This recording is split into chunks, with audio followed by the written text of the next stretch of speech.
पास में जाते तो ब्रह्मा जी कहते भैया तो बड़ा गड़बड़ होगा। बोले क्या? बोले सतयुग बीत गया, त्रेता बीत गया, तो द्वापर चल रहा है। और सतयुग में महाराज 21 हाथ के व्यक्ति होते थे, लंबे चौड़े 21। फिर उसके बाद 15, 10 और अब 5 हाथ के बोलते हैं। कुछ लोग 5 से भी कम होने लगे हैं। महाराज कहते हैं कि उस समय कितना बड़ा अंतर है, लेकिन चिंता मत करो, जाओ द्वारिकापुरी में, वहां रोहिणी का एक पुत्र होगा बलराम, उसके साथ में विवाह कर देना। अब जब वहां पे जाते विवाह करने के लिए बलराम जी तो स्वीकार कर लेते हैं, लेकिन जब फेरे होने लगते हैं तो देखते क्या है महाराज, कहा 21 हाथ, ये कहो 14 हाथ। महाराज कन्हैया जी कहते बाय, बड़ी बहू के बड़े ठाठ है। अरे हमारी इतना बढ़िया है कि हमारे भैया जी हमेशा ऊपर से करके बात करेंगे हैं। बलदाऊ जी ने विचार किया भैया ये तो खाना है, हमेशा चुराएगा तो अपना कहते लाओ मेरा हल मूसल, और हल से ऐसे देवती जी को झुकाते हैं। मूसल से पता नहीं क्या किया महाराज, एक मूसल जैसे उनके सिर में लगा तो बराबर की हो गई। इसीलिए कभी भी रेवती और बलराम के मंदिर नहीं मिलते। सुभद्रा कन्हैया बलराम जी मिल जाएंगे, राधा रुक्मिणी मिल जाएंगे, राधा कृष्ण मिल जाएंगे, रुक्मी बलराम मिल जाएंगे, लेकिन रेवती बलदाऊ नहीं मिलते हैं। वो डर गई बेचारी कि कहीं दोबारा ऐसा काम न करे, इसलिए कभी साथ में नहीं रहती। अब उनका विवाह तो हो गया, कन्हैया जी विचार करते मेरा विवाह। तब तक महाराज एक कुंडलपुर के राजा थे जिनका नाम था रुकमच।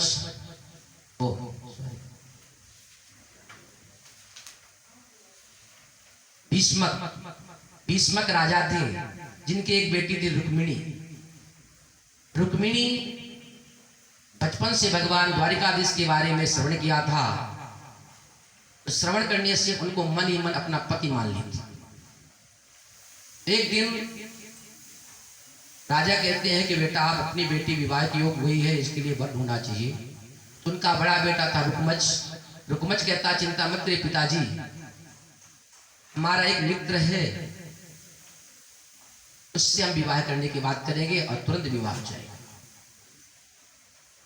पिताजी कहते नहीं बेटा वो सही नहीं है, इस समय वर्तमान में केवल द्वारिकाधीश ही सर्वश्रेष्ठ है, उनके साथ विवाह कर देना चाहिए।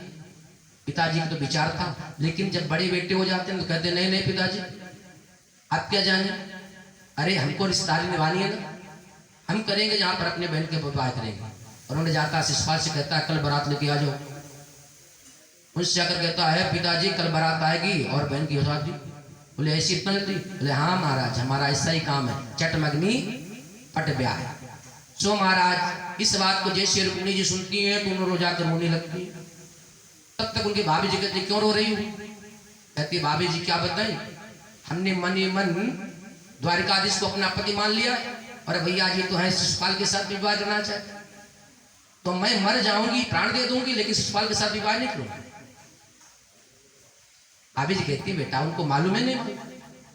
बोले नहीं। बोले आप उनसे कभी मिले? बोले नहीं मिले। बोले कैसे विवाह हो गया, कैसे प्रेम हो गया? बोले केवल सुनने से, श्रुत्वा। आपको बता रहा था कथा सुनने से भगवान की भक्ति होती है, भगवान में प्रेम होता, तो वही बता रही है। पहली भक्ति है नवदा भक्ति में, सुनने मात्र से मैं उनको अपना पति मान ली हूं, महाराज मैं प्राण दे दूंगी, उसके अलावा किसी के साथ में विवाह नहीं करूंगा। भाभी जी कहती हैं तो इसके लिए एक तुरंत क्या कर? बोले क्या करूं? बोले लेटर लिख डाल, तुरंत लेटर लिख भेज, निश्चित रूप से द्वारिकाधीश तुमको वर्ण करेंगे। तुरंत महाराज पत्र लिखती है 7 श्लोकों का। आज की भाषा में कहा गया लव लेटर, लेकिन आज के जैसे लव लेटर नहीं था वो, कोई आई लव यू नहीं लिखा था, उसमें लिखा सुत्वा सुनानुवाद मात्र। कहती है महाराज मैं आपको दर्शन नहीं किया, आज तक हम दूसरे से मिले नहीं, लेकिन केवल आपकी वीर गाथाएं हमने सुना है और सुनने से आप में प्रेम हो गया और अपना सर्वेश्वर आपको मान लिया। इतने सुंदर श्लोक भाव थे उसमें। महाराज तुरंत जाते एक पंडित जी को बुलाती हैं और पंडित जी महाराज जाते हैं द्वारिकापुरी। द्वारिकापुरी में जाकर के पंडित जैसे पहुंचते बड़ा सुंदर स्वागत होता है।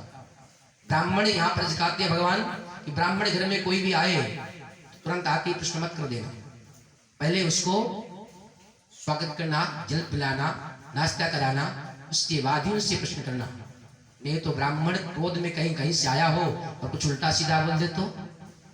इसलिए भगवान ने पहले उनसे कुछ भी नहीं पूछे, सुंदर आसन दिए, सेवा किए और नाश्ता दिया। उसके बाद कहते हैं हाँ ब्राह्मण देवता आप क्यों पधारे? उन्होंने कहा महाराज पूरा बता दिए। बोले आपने लेटर लेकर के आया हूँ।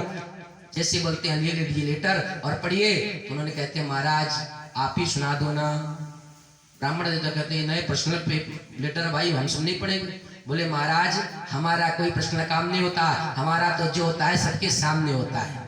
और लेटर को महाराज पढ़े और पढ़ने के बाद भगवान कहते हैं 2 श्लोक पढ़े, उतने के बाद कहते हैं बस बस आप तुरंत मेरे रथ में बैठिए और चलिए। जितना वो हमारे लिए परेशान है उतना हम भी उतने लिए परेशान है। ये निश्चित बात है। कभी कभी ऐसा होता है जिसकी हम याद करते होंगे, निश्चित रूप से उस समय वो भी याद करता है। नहीं आज तुरंत रथ में बैठाए और वायु वेग से रथ को भगाया महाराज। उसी समय दाऊ जी भैया आवाज निकले और कहते कन्हैया कहाँ? कन्हैया जी कहते दाऊ जी से मैं बताऊं तो कैसे बताऊं, ये बड़े भाई है कि मैं ससुराल जा रहा हूं। ने कहा बस वहीं। और इतना कह के महाराज चले गए। दाऊ भैया सभी मंत्रियों को बुलाते हैं, पूछते हैं भैया कहाँ गए? तो किसी कहते हैं हम कुछ पता नहीं। एक मंत्री कहता है दाऊ अभी हमको ये पता चला कि एक कुंदिनपुर से ब्राह्मण देवता आए थे, उनसे कुछ वार्तालाप कर रहे थे। बोले बस बस समझ गया, तुरंत सेना तैयार करो और चलो वहां पर, क्योंकि वहां पर तो शिषपाल बारात लेकर पहुंचा है और हमारा विरोधी कहीं तो झगड़ा ना हो जाए। द्वारिकाधीश जाते हैं महाराज और रुक्मिणी जी कुलदेवी के यहाँ पर पूजा करने जाती हैं और कहती हैं हे कुलदेवी यदि हमने अपने पूरे भाव से आपकी सेवा की है तो पति रूप में हमें द्वारिकाधीश मिला। उस समय मूर्ति के ऊपर से पुष्प गिरता है, कसी माल मूरत मुस्कानी। जब कभी आप पूजा कर रहे हो, अर्चना कर रहे हो, कोई प्रार्थना कर रहे हो, उस समय अपने पितरों के ऊपर से पुष्प या मूर्ति के ऊपर से पुष्प गिर जाए तो समझ लीजिए कि आशीर्वाद प्राप्त हो गया। जैसे पुष्प गिरा, हार गिरा, प्रसन्न हो गई। बोले हमारे द्वारिकाधीश आ गए। महाराज द्वारिकाधीश जाते हैं, उस मंदिर से रुक्मिणी जी को बड़े करते हैं। उस समय रुक्मिणी जी की रक्षा करने के लिए 10,000 चतुरंगिनी सेना लगी हुई थी महाराज उनकी सुरक्षा के लिए। लेकिन देखिए भगवान का स्वरूप, शत्रु भी भगवान का स्वरूप देखता तो मोहित हो जाता है। यही कला है भगवान की। जैसे भगवान का दर्शन करते तो कहते हैं देखो देखो भैया कितना सुंदर पुरुष है। एक ने कहा वो तो ठीक है लेकिन इसकी चाल देखो कितना सुंदर चल रहा है। एक ने कहा इसके बाल देखो, किसने कहा तो बाल देख, अरे इनके आंखें तो देख, इनका मुंह तो देख, इनका चेहरा तो देख, इनकी लाट तो देख। महाराज इतना सुंदर महाराज उनको देखे कि वो विभोर हो गए, उनको कुछ चेतना नहीं रह गई। और रुक्मिणी जी को लत मरत में लेकर के पकड़ा के बैठ गए महाराज। और जैसे वायु वेग से चलने लगे तब एक कहता वो तो सब ठीक है भैया लेकिन हमारी रुक्मिणी जी कहाँ गई? दूसरा कहता है महाराज ले गयो ले गयो ले गयो। अब महाराज शोर मच गया, ले गए ले गए ले गयो। महाराज रुक्मिणी को जब पता चला तो रुक्मज अपनी सेना को लेकर के रथ के पीछे दौड़ा गया। बोले आज नहीं छोड़ूंगा द्वारिकाधीश को, आज बंद कर दूंगा। महाराज लेकर भाग रहे थे तो रुक्मिणी जी कहती है आप चिंता मत करो, मैं रथ चलाती हूँ, आप इनसे युद्ध करो। महाराज जैसे पीछे बैठ के युद्ध करने को तैयार हुए तभी तक पीछे से आवाज आती है बोले द्वारिकाधीश भगवान की। महाराज द्वारिकाधीश भगवान की जयकारा हुआ तो हमारे कन्हैया विचार करने लगे कि हमारी जयकार बोलने वाले शत्रुजल में कौन आ गया। देखते पीछे देखते हैं तो दाऊ भैया सेना के साथ में लेकर आ रहे थे। दाऊ भैया ने कहा लाला तू बहू को लेके चल, तब तक मैं इनसे निपटता हूं। भगवान द्वारिकाधीश रुक्मिणी जी को लेकर के द्वारिकापुर में पधारते हैं और युद्ध भूमि में सबको परास्त करके बलराम जी रुक्मज को बंदी बना करके ले आते हैं। उसके बाद जब युद्ध में पराजित हो जाता है तो बड़े प्रेम के साथ में रुक्मिणी जी का विवाह होता है। महाराज सुंदर मेहंदी लगाई जाती है। आओ मेरी सखिया मुझे मेहंदी लगा दो, आओ मेरी सखियों मुझे मेहंदी लगा दो, ओ मेहंदी लगा दो मुझे सुंदर सजा दो, मेहंदी लगा दो मुझे सुंदर सजा दो, मुझे शाम सुंदर की दुल्हन बना दो। श्याम सुंदर की दुल्हन बना दो। हे मुझे श्याम सुंदर की दुल्हन बना दो। मुझे श्याम सुंदर की दुल्हन। महाराज सुंदर मेहंदी होती है और विवाह संस्कार होता है।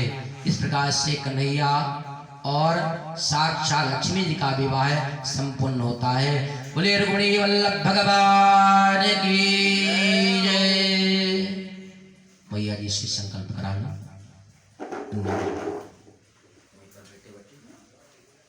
ठाकुर जी की पूजा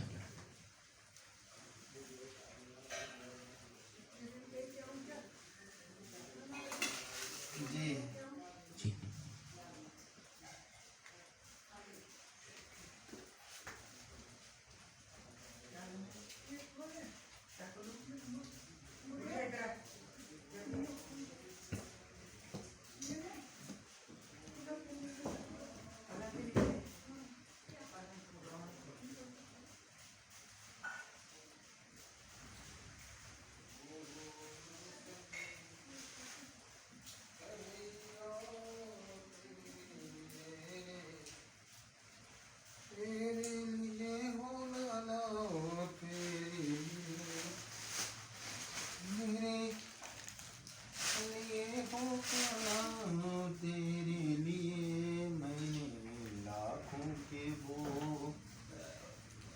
सहे समरिया